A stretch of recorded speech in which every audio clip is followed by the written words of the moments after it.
사도신경 고백하심으로 새벽기도회를 시작하도록 하겠습니다. 전능하사 천지를 만드신 하나님 아버지를 내가 믿사오며 그 외아들 우리 주 예수 그리스도를 믿사오니 이는 성령으로 잉태하사 동정녀 마리아에게 나시고 본디오 빌라도에게 고난을 받으사 십자가에 못 박혀 죽으시고 장사한 지 사흘 만에 죽은 자 가운데서 다시 살아나시며 하늘에 오르사 전능하신 하나님 우편에 앉아 계시다가 저리로서 산자와 죽은 자를 심판하러 오시리라. 성령을 믿사오며 거룩한 공회와 성도가 서로 교통하는 것과 죄를 사하여 주시는 것과 몸이 다시 사는 것과 영원히 사는 것을 믿사옵나이다. 아멘. 찬송가 205장 찬양하겠습니다. 205장입니다. 주 예수 크신 사랑 함께 찬양하겠습니다.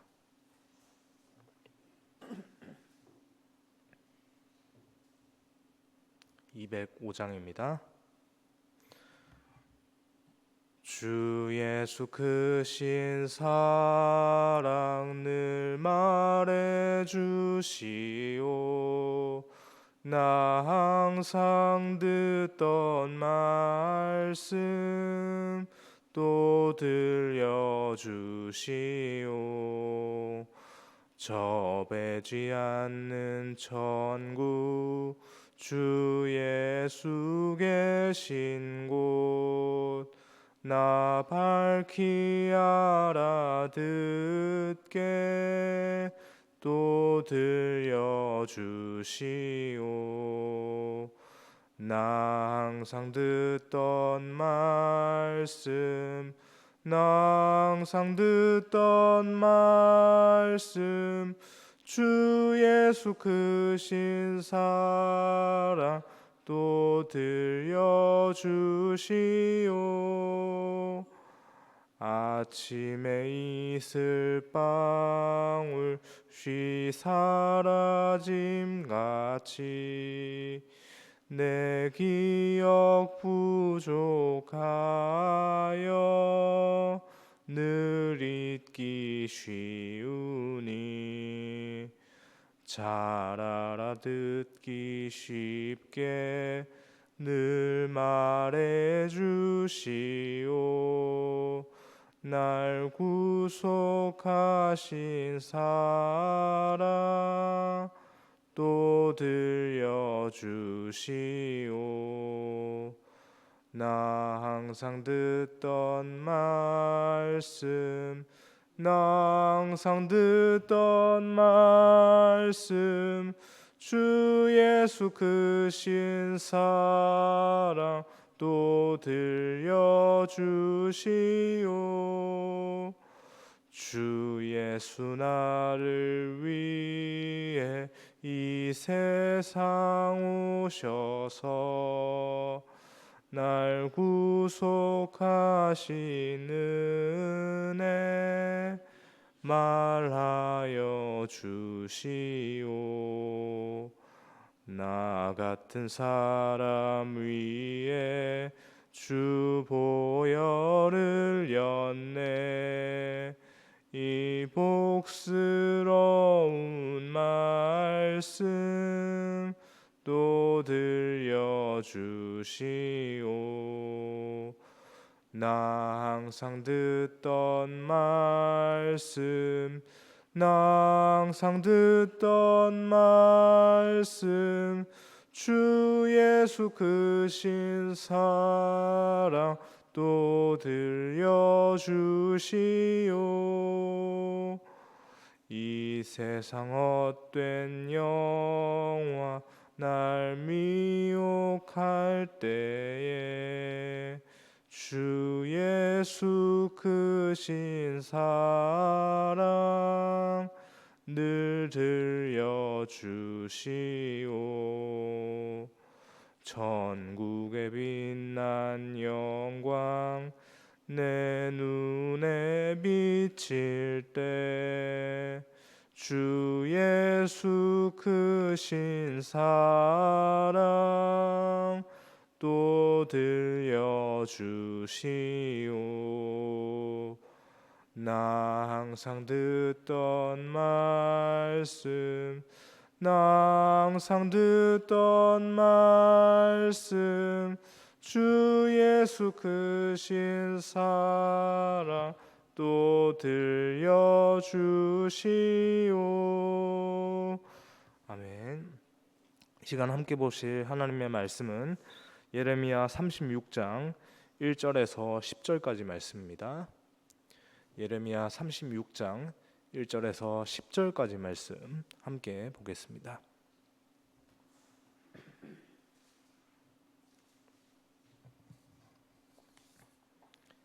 예레미야 36장입니다. 1절에서 10절까지 말씀 함께 교독해서 읽고 마지막 절 10절 말씀 함께 읽겠습니다. 제가 먼저 1절 말씀 읽습니다. 유다의 요시야 왕의 아들 여호야김 제4년에 여호와께로부터 예레미야에게 말씀이 임하니라. 이르시되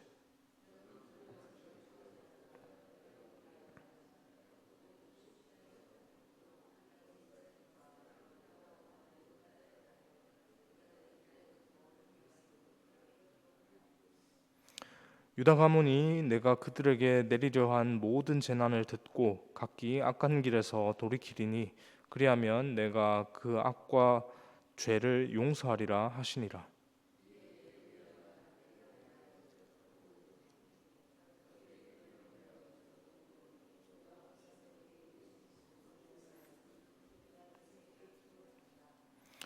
예레미야가 바룩에게 명령하여 이르되 나는 붙잡혔으므로 여호와의 집에 들어갈 수 없으니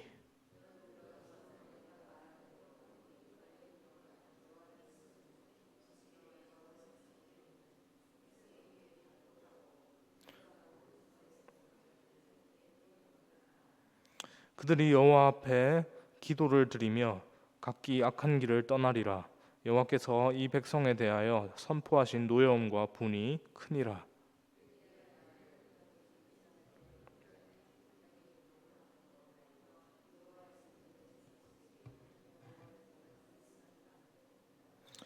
유다의 요시야 왕의 아들 여호야김의 제5년 9월에 예루살렘 모든 백성과 유다 성읍들에서 예루살렘에 이른 모든 백성이 여호와 앞에서 금식을 선포한지라.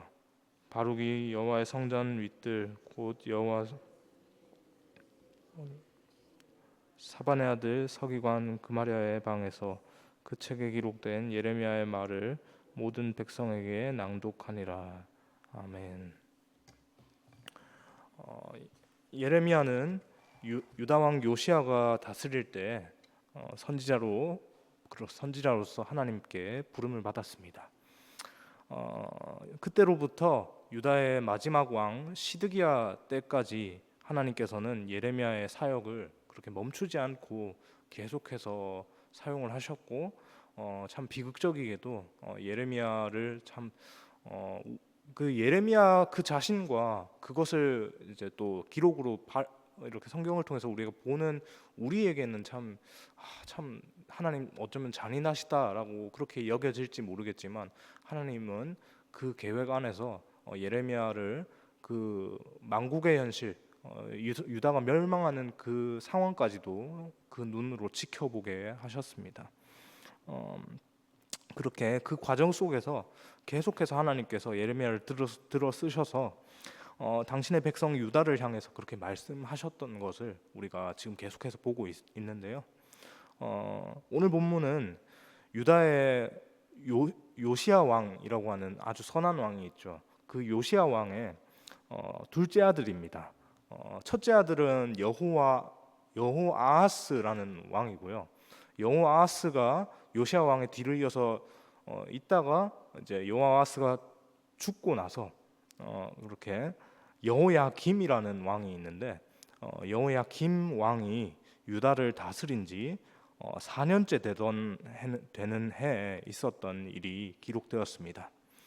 이때가 예레미야가 하나님께 선지자로서 부름을 받은 지 23년 정도가 흘렀던 시간이었는데요. 이때 하나님께서는 예레미야를 불러서 그동안 주셨던 하나님의 말씀들을 두루마리에 기록하라 라고 그렇게 명령을 하셨습니다. 분명히 23년 동안 말씀을 하셨던 것이니까 적지 않은 양입니다. 상당히 많은 양인데 그 내용은 그렇게 우리가 어렵지 않게 성경을 통해서 우리가 찾아볼 수 있습니다. 왜냐하면 한결같이 하나님은 유다 백성들의 그 잘못된 죄를 지적하셨던 그 말씀이 그 23년의 시간 동안 계속해서 흘러나왔기 때문이죠. 그리고 그 죄악에서 돌이키지 않는 유다를 결국에는 하나님께서 심판하실 것이다라는 그 말이 계속해서 그렇게 나왔습니다. 택한 백성의 입장, 그 유다 백성들의 입장에서는 참 이것은 너무나도 잔인한 말씀이다라고 그렇게 생각이 되어집니다. 왜냐하면 그들은 하나님께서 택하신 백성들이고 그들의 입장에서는 어떻게 하나님, 그 전능하신 하나님께서 하나님께서 택하신 그 백성들을 하나님께서 택하셨는데 왜 우리를 그렇게 버리시겠다고 하는가라고 하는 그런 생각들을 할 수 있으니까 말이죠. 그러니까 잔인한 말씀인 것입니다. 그럼에도 불구하고 하나님께서는 이 말씀, 이 잔인한 말씀을 기록하고 그렇게 그 백성들에게 선포하라고 그렇게 예레미야에게 말씀을 하셨는데요. 그 이유를 본문 3절 말씀에서 이렇게 말씀을 하십니다. 3절 말씀 같이 한번 읽겠습니다. 유다 가문이 내가 그들에게 내리려 한 모든 재난을 듣고 각기 악한 길에서 돌이키리니 그리하면 내가 그 악과 죄를 용서하리라 하시니라. 이미 하나님 앞에서 패역할 대로 패역해버린 유다가 공의의 하나님으로부터 그렇게 그 하나님의 심판으로부터 자유로울 수는 없습니다. 왜냐하면 하나님은 공의로우신 분이시기 때문에 그 공의로우신 하나님의 그 기준에 따라서 유다는 그렇게 철저히 그렇게 심판대에 올려져서 심판을 당할 수밖에 없는 것이죠. 그러나 유다를 택하셨고 너무나도 사랑하셔서 계속해서 주목하셨던 하나님께서는 그들이 그 악한 길에서 떠나서 지금이라도 당장 돌아오기만 한다면 그들을 용서하시겠다라고 그렇게 말씀을 하셨습니다. 우리의 시간으로, 인간의 시간으로 결코 짧지 않은 그 시간 동안 하나님께서는 택한 백성 유다의 패역한 모습에도 그렇게 계속해서 끝에서 끝까지 그렇게 계속해서 인내를 하셨고요. 심판이 임박한 그 시점에서도 여전히 심판이 정해졌고 이미 취소될 수 없고 너희가 어떤 모습을 하더라도 이 심판은 너희에게 임할 것이다라고 하는 그러한 상황 가운데서도 그럼에도 불구하고 너희가 지금이라도 돌아오기만 한다면 내가 너희를 용서하겠다라고 하시는 분이 하나님이셨습니다. 그렇게 그들을 향해서 돌아오라고 그렇게 소리치시는 하나님이셨는데요. 그렇다면 그 하나님의 말씀 앞에, 돌아오라고 말씀하시는 그 하나님의 말씀 앞에 유다 백성들은 어떤 모습을 보였을까요? 본문 5절 말씀을 보면 예레미야는 바룩이라는 사람을 불러서 그동안 그 하나님께서 자신에게 주셨던 그 말씀들을 두루마리 책에 기록하게 합니다. 당시에 예레미야는 감옥에 구류되어 있는 상태였는데요. 그렇게 감옥에 억류되어 있는 상태였기 때문에 자신에게 임한 하나님의 말씀을 백성들에게 선포하는 것이 불가능했습니다. 현실적으로 제약이 있었던 것이죠.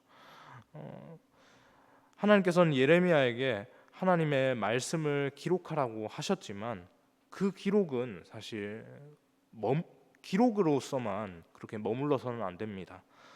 왜냐하면 하나님께서는 예레미야에게 기록하라고 명령하신 그 말씀을 유다 백성들이 듣기를 원하셨기 때문이죠. 그 뜻을 조금 전에 함께 읽었던 그 3절 말씀 방금 전에 보았던 3절 말씀을 보면 백성들이 듣기를 원한다라고 말씀을 하셨습니다. 그렇기 때문에 그들을 향한 하나님의 말씀을 그들이 듣고 회개하기를 하나님께서 무엇보다 바라셨죠. 여러분, 그런데 예레미야에게 하나님께서 말씀하셨던 건 뭡니까? 백성들이 듣기를 원하는데 예레미야에게는 그 말씀을 기록하라고 말씀을 하셨습니다. 기록하는 것과 듣는 것 엄연히 다른 것이죠. 그런데 연관이 됩니다. 왜냐하면 기록된 것을 듣는 방법은 하나밖에 없는 것이죠. 기록된 것을 들으려면 누군가 그 기록된 것을 읽어야 하는 겁니다. 그 기록된 것을 가지고 그 듣는 사람들을 들어야 될 사람들에게 나아가서 이렇게 선포하고 읽는 역할을 해야 하는 것이죠. 하나님께서는 지금 그 일을 예레미야에게 하라고 명령하시는 건데요.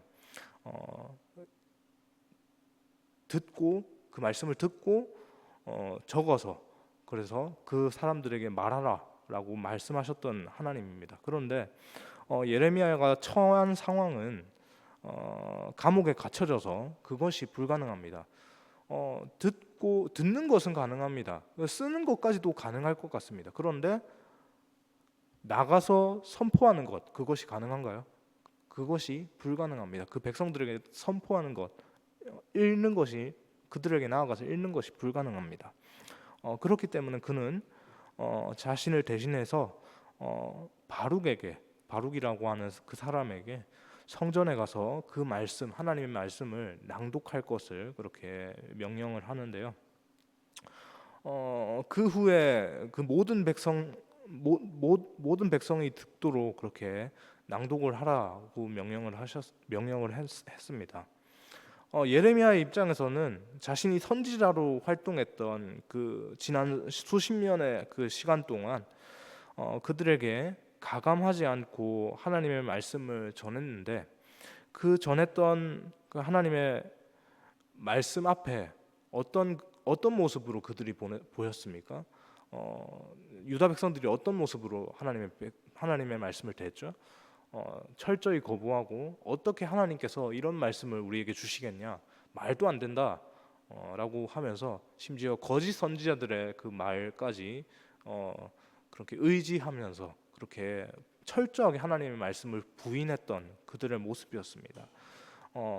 마땅히 하나님께서 기대하셨던 반응을 보이지 않았죠.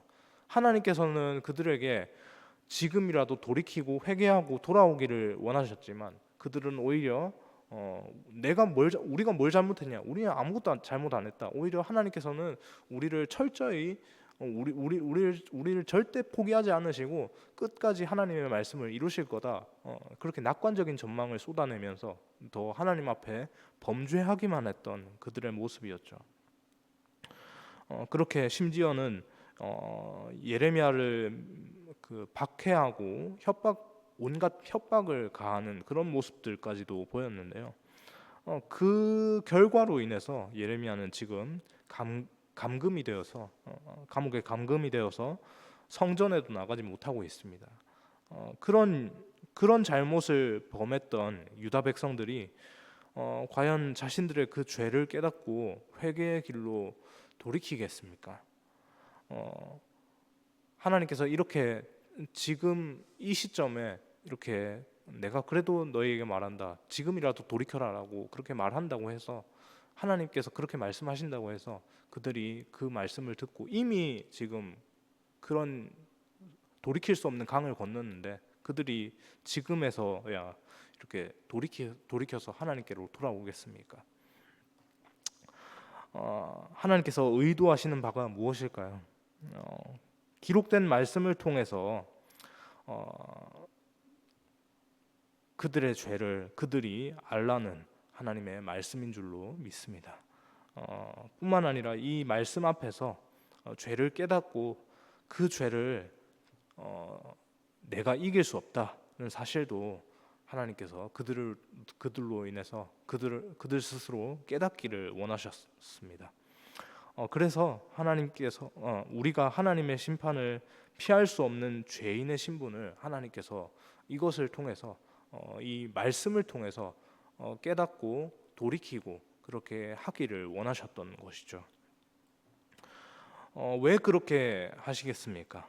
왜 그렇게 하나님께서 하시겠습니까?